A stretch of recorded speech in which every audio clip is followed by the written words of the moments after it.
ಇವ್ರು ಬಜೆಟಲ್ಲೇ ಅಲಾಟ್ ಮಾಡಿದ್ರು, ಆಗ ಈ ಪ್ರಶ್ನೆ ಬರಲಿಲ್ಲ. ಈಗ ಪ್ರಶ್ನೆ ಯಾಕೆ ಬರ್ತಾ ಇದೆ ಅಂತಂದರೆ, ಇವರು 10 ಜನಕ್ಕೆ ಬೇಕಾಗಿರೋದನ್ನು ಒಬ್ಬರಿಗೆ ಕೊಟ್ಟರೆ ಉಳಿದವ್ರ ಕಥೆ ಏನು, ಅದು ಎದ್ದಾಗ ಈ ಪ್ರಶ್ನೆ ಎದ್ದೇಳುತ್ತೆ. ಕಡಿತ ಮಾಡಿದ್ದೀರಿ, ಕೊಡಬೇಕಾಗುತ್ತೆ ಅಂತ. ಈಗ ಪ್ರಧಾನಿನ ಕೇಳ್ತಾರೆ ಅಂದಾಗ ಇಲ್ಲೂ ಅದನ್ನು ಇಲ್ಲಿ ಜನ ಕೇಳ್ತಿರ್ಬೇಕಾ, ಕಿವಿಗೆ ಹಾಕೋಬೇಕಲ್ಲ. STTSP ದುಡ್ಡು ಹಿಂಗೆ ಮಾಡಿದ್ರು, ತಿರುಗಿಸ್ಬಿಟ್ರು ಅಂತ ಹೇಳಿದ್ರು. ಗ್ಯಾರಂಟಿ ಎಲ್ರಿಗೂ ಸಿಗುತ್ತೆ ಅಂದ್ಬಿಡೋದು. ಓಕೆ, ಇನ್ನು ಮುಂದಿನ ಸ್ಟೋರಿಯನ್ನು ನೋಡೋದಾದ್ರೆ, ಕಲ್ಟ್ ಸಿನಿಮಾ ಚಿತ್ರೀಕರಣದ ವೇಳೆ ಎಡವಟ್ಟಾಗಿದೆ. ಪ್ರಮುಖವಾಗಿ ಸಚಿವ ಜಮೀರ್ ಅಹಮದ್ ಖಾನ್ ಪುತ್ರನ ವಿರುದ್ಧ ಕಿರುಕುಳದ ಆರೋಪ ಕೇಳಿಬಂದಿದೆ. ಮನನೊಂದು ಯುವಕ ಆತ್ಮಹತ್ಯೆಗೆ ಯತ್ನಿಸಿದಂತಹ ವಿಚಾರ ಪೊಲೀಸ್ ಸ್ಟೇಷನ್ ತನಕ ಹೋಗಿದೆ.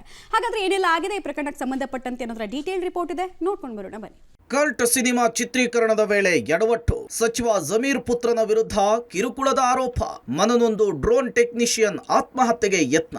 ಸಚಿವ ಜಮೀರ್ ಅಹಮದ್ ಖಾನ್ ಪುತ್ರ ಜೈದ್ ಖಾನ್ ನಟನೆಯ ಕಲ್ಟ್ ಸಿನಿಮಾದ ಚಿತ್ರೀಕರಣದ ವೇಳೆ ಎಡವಟ್ಟಾಗ್ಬಿಟ್ಟಿದೆ. ನಿರ್ದೇಶಕ ಅನಿಲ್ ಹಾಗೂ ಜೈದ್ ಖಾನ್ ವಿರುದ್ಧ ಡ್ರೋನ್ ಟೆಕ್ನಿಷಿಯನ್ಗೆ ಕಿರುಕುಳ, ಅವಮಾನ ಮಾಡಿರುವ ಆರೋಪ ಕೇಳಿಬಂದಿದೆ. ಇದರಿಂದ ಮನನೊಂದು ಡ್ರೋನ್ ಟೆಕ್ನಿಷಿಯನ್ ಸಂತೋಷ್ ಆತ್ಮಹತ್ಯೆಗೆ ಯತ್ನಿಸಿದ್ದಾನೆ. ಅದೃಷ್ಟವಶಾತ್ ಪ್ರಾಣಾಪಾಯದಿಂದ ಪಾರಾಗಿದ್ದಾನೆ. ಅಂದಹಾಗೆ ಈ ಘಟನೆ ನಡೆದಿರೋದು ನವೆಂಬರ್ 25ರಂದು. ಕಲ್ಟ್ ಸಿನಿಮಾ ಶೂಟಿಂಗ್ನಲ್ಲಿ ಸಂತೋಷ್ ಅನ್ನೋರು ಡ್ರೋನ್ ಉಸ್ತುವಾರಿಯನ್ನು ವಹಿಸಿಕೊಂಡಿದ್ರು. ಚಿತ್ರದುರ್ಗದಲ್ಲಿ ಶೂಟಿಂಗ್ ಕೂಡ ನಡೀತಿತ್ತು. ದಿನಕ್ಕೆ 25,000 ರೂಪಾಯಿ ಅಂತೆ ನಿಗದಿ ಮಾಡಿ ಇವರು ಶೂಟಿಂಗ್ನಲ್ಲಿ ಭಾಗಿಯಾಗಿದ್ರು. ಚಿತ್ರದುರ್ಗದಲ್ಲಿ ವಿಂಡ್ ಮಿಲ್ನ ದೃಶ್ಯವನ್ನ ಡ್ರೋನ್ ಮೂಲಕ ಚಿತ್ರೀಕರಣ ಮಾಡಬೇಕಿತ್ತು. ಅಲ್ಲಿ ಡ್ರೋನ್ ಹಾರಿಸೋದಕ್ಕೆ ಕಷ್ಟ ಅಂಥೇಳಿ ಸಂತೋಷ್ ಚಿತ್ರತಂಡಕ್ಕೆ ಹೇಳಿದ್ರು. ಬಲವಂತವಾಗಿ ಡ್ರೋನ್ ಹಾರಿಸಲು ಹೇಳಿದ್ದಾರೆ. ವಿಧಿ ಇಲ್ಲದೆ ಡ್ರೋನ್ ಅನ್ನ ಫ್ಲೈ ಮಾಡುವಾಗ ಕ್ರ್ಯಾಶ್ ಆಗ್ಬಿಟ್ಟಿದೆ. ಈ ವೇಳೆ ಚಿತ್ರದ ನಾಯಕ ಜೈದ್ ಖಾನ್, ನಿರ್ದೇಶಕ ಅನಿಲ್, ಮುಖ್ಯ ಛಾಯಾಗ್ರಾಹಕ ಸೇರಿ ಕ್ಯಾಪ್ಚರ್ ಆಗಿರುವ ಫುಟೇಜ್ ಅನ್ನ ಕೇಳಿದ್ದಾರೆ.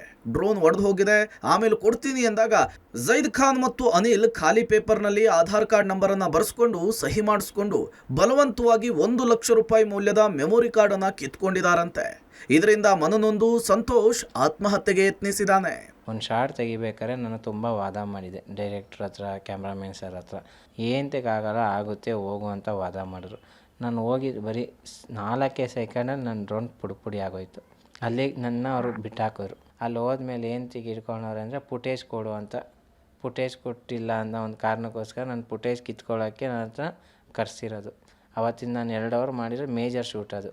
ಆ 2 ಅವರ್ ಶೂಟ್ ಅವ್ರಿಗೆ ಬೇಕಿತ್ತು ಫುಟೇಜು. ಅದಕ್ಕೋಸ್ಕರ ಅವ್ರು ನನ್ನ ಹತ್ರ ವಾದ ಮಾಡಿ ಖಾಲಿ ಪೇಪರ್ಗೆ ನನ್ನ ಕೈಲಿ ಸೈನ್ ಹಾಕ್ಸ್ಕೊಂಡು ಅದರಲ್ಲಿ ಏನೂ ಬರ್ದಿಲ್ಲ ಪೇಪರ್ ಮೇಲೆ, ಇಂಥಕ್ಕೆ ಏನೂ ಇಲ್ಲ, ನಿನ್ನ ಹತ್ರ ನಾನು ಹೆಂಗೆ ದುಡ್ಡು ವಸೂಲಿ ಮಾಡಿಸ್ಕೊಳ್ಳೋದು ನಂಗೆ ಗೊತ್ತು, ನೀನು ಖಾಲಿ ಪೇಪರ್ ಬರೀ ಸೈನ್ ಹಾಕ್ಕೊಡು, ಆಧಾರ್ ನಂಬರ್ ಎಲ್ಲ ಬರ್ಸ್ಕೊಳ್ಳಿ, ಮೆಮೊರಿ ಕಾರ್ಡ್ ಎಲ್ಲ ಕಿತ್ಕೊಂಡ್ರು ಡ್ರೋನ್ದು. ಅದು ಇವತ್ತಿಗೂ ನನಗೆ ಕೊಟ್ಟಿಲ್ಲ. ಅದಾದಮೇಲೆ ಯಾರೋನಿಗೆ ಕರ್ಸ್ಕೊಂಡ್ರು. ಜೈದ್ ಖಾನ್ ಸರು ಸಿಗರೇಟ್ ಹೊಡ್ಕೊಂಡೇನೆ ತುಂಬ ರೂಡಾಗೇನೆ, ಏನು ಈಗ ನೀನು ಕೊಡಲ್ವಾ ಫುಟೇಜು, ನಿನ್ನ ಹತ್ರ ನಾನು ಫುಟೇಜ್ ಹೆಂಗೆ ಇಸ್ಕೊಬೇಕು ನನಗೆ ಗೊತ್ತು, ಖಾಲಿ ಪೇಪರ್ ಸೈನ್ ಹಾಕು ಸಾಕು, ನೀನು ನಾನು ನೋಡ್ಕೊತೀನಿ ಸ್ಟೇಷನಲ್ಲೇ, ಇವತ್ತಿಂದ ಏನು ಖರ್ಚಾಯ್ತು ಅದೆಲ್ಲ ನಿನ್ನ ಕೈಯಿಂದ ನಾನು ಕಟ್ಟಿಸೋದು ನಂಗೆ ಗೊತ್ತು ಅಂತ ರೂಡಾಗಿ ಹೆಂಗೆ ಬೇಕೋ ಜೈದ್ ಖಾನ್ ಸರ್. ಪೊಲೀಸರು ದೂರು ದಾಖಲಿಸಲೇ ಇಲ್ವಾ? ವಿವಾದದ ಬಳಿಕ ಚಿತ್ರತಂಡಕ್ಕೆ ನೋಟಿಸ್. ನೇಣು ಬಿಗಿದ ಸ್ಥಿತಿಯಲ್ಲಿದ್ದ ಮಗನನ್ನ ತಾಯಿ ರಕ್ಷಿಸಿ ಆಸ್ಪತ್ರೆಗೆ ದಾಖಲಿಸಿದ್ದಾರೆ. ಅದೃಷ್ಟವಶಾತ್ 3 ದಿನ ICUನಲ್ಲಿ ಚಿಕಿತ್ಸೆ ಪಡೆದು ಗುಣಮುಖರಾಗಿ ಡಿಸ್ಚಾರ್ಜ್ ಆಗಿದ್ದಾರೆ. ಈ ಬಗ್ಗೆ ದೂರು ಕೊಟ್ಟರು ಮಾಗಡಿ ರೋಡ್ ಠಾಣೆಯ ಪೊಲೀಸರು ಸ್ವೀಕರಿಸಿಲ್ಲ ಅಂಥೇಳಿ ಕುಟುಂಬಸ್ಥರು ಆರೋಪಿಸಿದ್ದಾರೆ. ಅವನು ಮೇಲೆ ಕತ್ತಿ ಇದು ಮಾಡಿ ಚೇರ್ ಹೇಳ್ಕೊಂಡ, ನನ್ನ ಆಚೆಗೆ ತಳ್ಬಿಟ್ಟ, ಬಾಗ್ಲು ಹಾಕೊಂಡ. ನಾನೇನು ಮಾಡಿದೆ, ಲವ ಬಾಯಿ ಬಿಡ್ಕೊಂಡೆ. ಅಷ್ಟೊತ್ತಿಗೆ ಹಾಕೊಂಡೇ ಬಿಟ್ಟಿದ್ದ. ನಾನು ಇಳಿಸೋ ಕೆಳಗಡೆ ಅಂತಂದು ಅವನು ನಾಲ್ಗೆ ಇದು ಮಾಡ್ಕೊಂಡಿದ್ದ. ನಾನೇ ಚಕ್ಕಂತ ಹತ್ತಿ ಚೇರ್ ಹಾಕ್ಕೊಂಡು ಹೇಳ್ಕೊಂಡೆ ಕೆಳಗಡೆ, ಇಳಿಸ್ಬಿಟ್ಟೆ ನಾನೇ. ಹಿಂಗೆ ಎದೆಲ್ಲ ನೀವಿದೆ. ಅವ್ರು ನಾಲ್ಗೆ ಮುಂದೆ ಬಂದಿತ್ತು ಅಷ್ಟೇ ಸರ್ ನನಗೆ ಗೊತ್ತಿರೋದು. ಏನು ನನ್ನ ಹತ್ರ ಏನೂ ಹೇಳ್ಕೊಂಡಿಲ್ಲ ಅವನು. ರಾತ್ರಿ ಮನೆಗೆ ಬಂದು ನೈಟೆಲ್ಲ ಯೋಚನೆ ಮಾಡಿ ಈ ಕೆಲಸ ನೇಣು ಹಾಕೊಳ್ಳೋಕೆ ಇದು ಮಾಡ್ಕೊಂಡಿದ್ದಾನೆ ಅವನು. ಇನ್ನು ಮುಂದೆ ಅವ್ನು ಬಿಟ್ಟರೆ ನಮ್ಮ ಕುಟುಂಬಕ್ಕೆ ಯಾರೂ ಆಧಾರ ಇಲ್ಲ. ನಮಗೆ ಇರೋನೊಬ್ಬನೇ ತಮ್ಮ, ನಮಗೆ ನಮ್ಮ ಅಪ್ಪನೂ ಇಲ್ಲ, ನಮ್ಗೆ ಯಾರೂ ಇಲ್ಲ. ಅವ್ನಿಗೊಂದು ಏನಾನ ಹೆಚ್ಚು ಕಮ್ಮಿ ಆದರೆ ಅವರೇ ಜವಾಬ್ದಾರಿ ಸರ್. ಯಾರು ಅಂತ ನಮಗೂ ಗೊತ್ತಿಲ್ಲ ಸರ್. ಅವ್ನು ಶೂಟಿಂಗ್ ಹೋಗ್ತಾನೆ, ಈಗ ಏಕ್ದಮ್ 25 ಲಕ್ಷ ಡ್ರೋನ್ ಕ್ಯಾಮ್ರಾ ಹೋಯ್ತು ಅಂದರೆ ಆ ಹುಡುಗ ಪಾಪ ಮನೇಲಿ ದುಡಿಯೋನೇ ಒಬ್ಬ, ಎಲ್ಲೋಗಿ ಇದು ಮಾಡ್ತಾನೆ ಸರ್. ಇಲ್ಲ, ಅದು ಕೇಸ್ ಆಗಿಲ್ಲ, ಅದು ಎನ್ ಸಿ ಆಗಿದೆ. ಅದು ನಾವು ವಿಚಾರಣೆ ಮಾಡ್ತಾ ಇದ್ದೀವಿ. ಸಂತೋಷ್ ಸಾವಿನಿಂದ ಪಾರಾಗಿದ್ದು ಮಾಗಡಿ ರಸ್ತೆಯ ಪೊಲೀಸ್ ಠಾಣೆಯಲ್ಲಿ ಕೇಸ್ ದಾಖಲಾಗಿದೆ. ಮಂಗಳವಾರ ವಿಚಾರಣೆ ಬರುವಂತೆ ಚಿತ್ರತಂಡಕ್ಕೆ ಪೊಲೀಸರು ಸೂಚನೆ ಕೊಟ್ಟಿದ್ದಾರೆ.